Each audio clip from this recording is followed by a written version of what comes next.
TD Africa has unveiled Tech Academy, a bold initiative aimed at equipping younger Nigerians with cutting-edge digital skills. Now, the program is designed to nurture future tech leaders by offering hands-on training, mentorship, and real-world opportunities in the fast-evolving technology landscape. Joining me now to discuss this further is Victoria Chinere Akomas, who is coordinator at Tech Academy, and Mary Orevaghene, who is the best graduating participant from Tech Academy. Victoria and Mary, it's such a pleasure to have you both on the Global Business Report. Thank you for joining us. Thank you very much. Let's begin with you, Victoria. What inspired TD Africa's establishment of Tech Academy as a CSR initiative? Okay, so firstly, TD Africa was initially born out of the need to fill a gap that was prevalent at the time that it was formed in the tech sales space. And so TD Africa is constantly looking into the ecosystem to see what they can do in that space that they are. And the visionary leadership, under the visionary leadership of Mrs. Chioma Eke, she realized that the tech space is improving. People are going into tech. People are able to walk out of Nigeria for foreign countries, and then the number of women in that space is largely falling behind. And we thought to reach out to young ladies who are interested. I mean, when you go to university, there's nothing like tech. You don't study a tech course. But then, by bringing this opportunity to young ladies, they can be able to make something for themselves, even as the world is changing and pivoting towards tech. So there was a very specific targeted need for it, yes, and a deliberate need to create it. So how does this initiative reflect TD Africa's commitment towards community development? Yeah, so TD Africa is very interested in community development. We have so many CSR initiatives. We have Awakening, and like I said, so Tech Academy bridging that gap. And for us, our mantra is empowering you. And by you, we do not just mean our staff, the shareholders, we mean our partners and also the ecosystem at large. And so working with female-led leadership, it's just a way for us to lend a helping hand to other ladies in different spheres. So that was what inspired the CSR initiative. Right. So I forgot to ask you, so it's specifically targeted at ladies, at yes, women, hence Tech Academy. Tech Academy, yes. A very nice play on the name, by the way, really lovely. So Mary, of course, you're a product of this initiative. So who better to hear from than somebody who has been through it? So let's get a sense of your experience. Okay, so for me, the plan wasn't always tech. So I had a plan to do my master's in radiology, but then plans change, obviously. So I got the link to register for this through my cousin. And I was like, oh, should I register? Should I register? But then I gave in, I registered. So there were a series of tests, series of assessments. So I did the first assessment, I passed, shockingly. And then I did the second set, I passed also. And then we got that email that we were invited to the opening ceremony. And for me, it was a whirlwind because, so in final year, I did my data analysis myself. So you're required to do like a project, and then you analyze your data. And I did that myself. So I used a statistical software package called SPSS. So I thought to myself, well, data analysis has to be more than this. It has to be more than SPSS. So I went for the data science track. And then I learned, we learned Excel, Python, SQL, and it was a really empowering journey for me, a life-changing journey for me. I'm really, really grateful for that. And now I'm a product marketer at TD Africa. So, yeah. Congratulations, a lot of work. What was the duration of the program, if I may ask? So it was 6 months. All right. 6 months. Yeah. And of course, this reaffirmed or changed your perspective because you wanted to do something else before, right? And what does that message tell you? Change is inevitable. Change will always happen, basically. And you're very welcoming of it as well. Yeah, Victoria, let's talk about some of the digital and tech gaps that the initiative is seeking to bridge in Nigeria. Okay, so this is our novel edition. This is our first edition. So we obviously were not able to expand to all of those gaps, but we focused on cybersecurity, we focused on data analysis, and we focused on software development, because these are like really important areas in the tech space. You're going to have to protect whatever it is you're going to do, so you need cybersecurity experts, and then you're going to need numbers. Our chairman would always say, numbers don't lie. Everything you see around you, you can get data from that. So we taught data analysis. And then obviously software development, the apps that we see that we're all going crazy for. We had the the software development class divided into back end and front end to be able to teach them, the important parts of software development. And also we tapped into AI because everybody's using ChatGPT these days, but ChatGPT is not just the AI tool that's out there. So we had, we partnered with Huawei. Huawei. And Huawei, they gave us a resource that took the girls on AI track. And it was also those were the 3 areas that we focused on, and also AI. Now, this leads me to want to be curious about what the curriculum looks like. Let's talk about the structure and focus areas of your curriculum. Okay, yeah. So apart from the tech part of things, we also gave the girls soft skills, And we did not just bring in people that would just read about it and talk about it. We brought our staff, people already in employment, the workforce, to talk to them about, effective communication, talk about how to, respond to emails, things that they can actually use when they actually get into the workspace. So our curriculum was both the tech part of it and also the professional part of it, soft skills. It was so surprising to find out that a lot of ladies, a lot of the people that we had at the time, they weren't able to send their mails and get their message across. So we had, we had people from tax systems. We had the MD of tax systems coming to take to ladies on etiquette because it's a ladies program. So how to dress, how to speak. We even had a session on how to politely laugh and all that. So it was really educative. So we touched both things that are soft and then obviously things that they are hard, like tech. So you were able to give a more them. holistic view. But let's talk about in what ways do you ensure that this training becomes or remains rather relevant towards evolving industry needs? And I'd also like to bring Mary's voice into that. You could begin with it just so that you could also talk about how you've adapted that to your current work. Okay, so like I said, we had Huawei on board. Yeah. And even at the opening ceremony, we had Huawei on board. And so the girls were exposed to actual resources that they could use.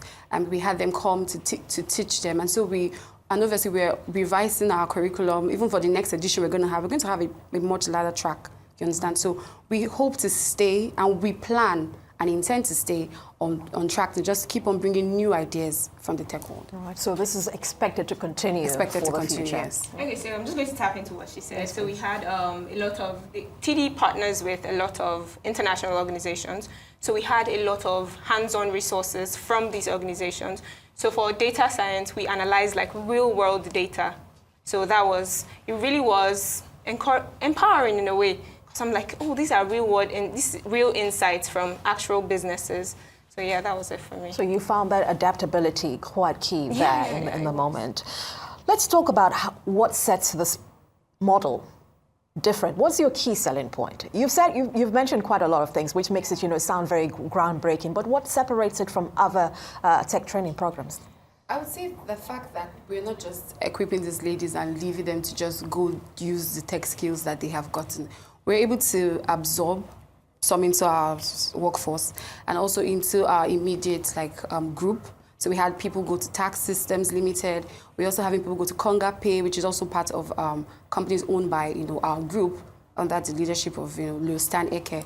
And so it's not just empowering them and saying, okay, go do what you want to do with it. We're also extending opportunities for them. So I think that's a selling point because I think other tech empowerment schemes is just teaching and just leaving them to roam free. But for us, Mary used to be my student. I used to coordinate Mary, but now she's a fellow staff like I am. And so that opportunity, and the employment is still going on because we've sent communications to our immediate ecosystem, which are our customers, to put them into these businesses to actually get jobs that pay. So I think that's going to be like this. Right. And I like that you referenced Mary because I was about to ask you, which I still am going to ask you, to share a sort of personal transformation story that you, of course, have been privy to with regards to this program. Okay, I'll share my own personal story. So I'm a lawyer, so I work on the legal desk in TD Africa. So coordinating Tech Academy was going far from my job description, do you understand? And for me, it was a masterclass for me, hands-on masterclass on leadership, on coordination, on program management, which surprisingly, I knew that I could do, but I wasn't sure that I could do it to that extent. So personally, even though I didn't sit in the classes to learn data science and all of that, I was able to develop myself through Tech Academy. And also, our CEO, Madam Choma Eke, she also tapped into the creative sides of these girls because out of the academy came Tech Talk with TD Africa, which is a podcast on all things tech. So when we saw that we had creatives in their midst, we were able to bring them together to make something that they could relate with. So watching their stories, they came for tech and now they're doing, something related to tech, but still tapping into the, wanting to be in front of the camera, And so I think that's really the story that resonates with me. Yeah, that's a really good one. And of course, market reception is also very key. So Mary, I'm going to ask you a question. I will ask for you not to be biased. It's going to be a bit hard, but how has your employer, for instance, received the fact that you're a product of this initiative? And I will then extend the question to Victoria. You've received me so well. I'm not biased. It's been a welcoming experience. Everybody's like, oh, it's really, really welcoming. I really love the environment at TD Africa. Really, really empowers you. And of course, you also feel the value that you're bringing Yeah, on board, yeah, I would do. imagine, right? So, yeah. Victoria, let's get a wider, in terms of a few other employers that have hired from the program. I'll say that the girls surpassed our expectations. They were able to catch on to the classes really quick, and they were able to use the things that they were learning. And so we get feedback from companies like Tax Systems, and so they're really doing well. They are blending in nice. They're able to just take up the ball and just run with it. And even in TD Africa, we have people already, on their decks doing their things. And so I would say that for the companies that they've been sent to and absorbed into, I'll say we've gotten really positive feedbacks that we actually got the right set of girls. And we hope to keep getting the right set of girls. Like Mary said, there were assessments, at the initial stage of the program. So I think that helped us to make sure that we got the right people that we're extending the program to. They're doing well. But has it also been an easy process pushing the graduates out? Basically, what I mean is that do you already have employers waiting for them, or is it a bit of an uphill task? I'll say both. I mean, the companies within our group, we all had the same mind to take these girls. We're not just going to leave them, like I said. And then also reaching out to our immediate ecosystem. I mean, Huawei is willing to partner with us, and we were able to get some people to focus on the Huawei business parts of TD Africa. And so I would say both. It's been good, and then there's also been an upward, and it's a continuous process because we're not done yet at all. All right, that's great to hear. Let's talk about scale and national reach. What are your long-term goals for the program? Okay, so I would say that we are ready to scale, and I know that this is just the first edition and more is going to come. I also know that we would like to take it even, outside Lagos, because initially we had applications from people outside of Lagos saying about Ibadan, what about, people were writing on our Instagram pages to say they also want to get the opportunity. And so we're already in talks of how we're going to take this, go for. But it's obviously not something that's just going to stop in Lagos. It's going to extend, because we're not just based in Lagos, TD Africa, we're based in Enugu, we're based in Abuja, Port Harcourt. So we're going to actually take them at least to these locations where we have, physical presence. And then obviously take it around Nigeria, because it's supposed to be centered for Nigerian women. All right. And Mary, what are your future prospects for having gone through this process? Okay, so now I'm also taking other courses because learning never ends, really. So currently I'm taking a data science course on IBM. Within the initiative? No. Or? So it's a different course, but it's the data science track.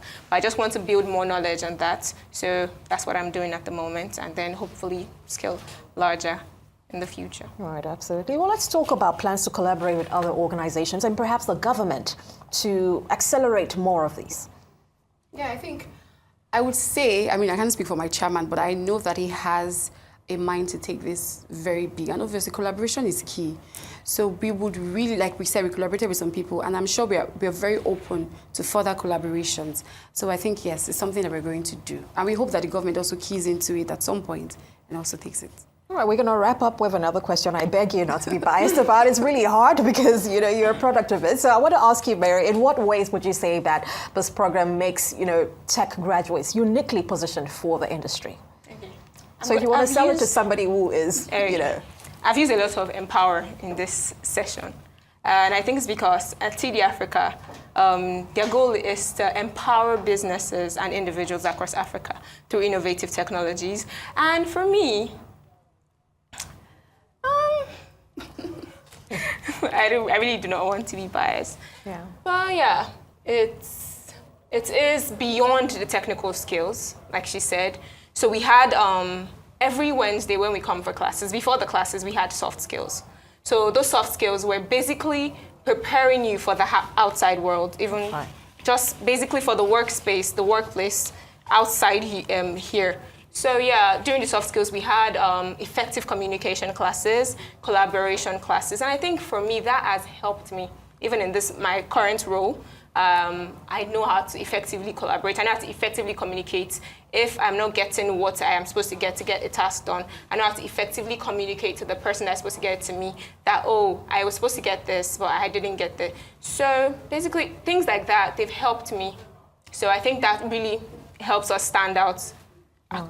Right, so it's certainly worthwhile. I want to thank you so much, Victoria Chinyere Akomas, who is coordinator at Tech Academy, and Mary Orevaghene, who is best graduating participant at Tech Academy. And thanks for joining us on the Global Business Report. We'll see you again very soon. Thank you. All right.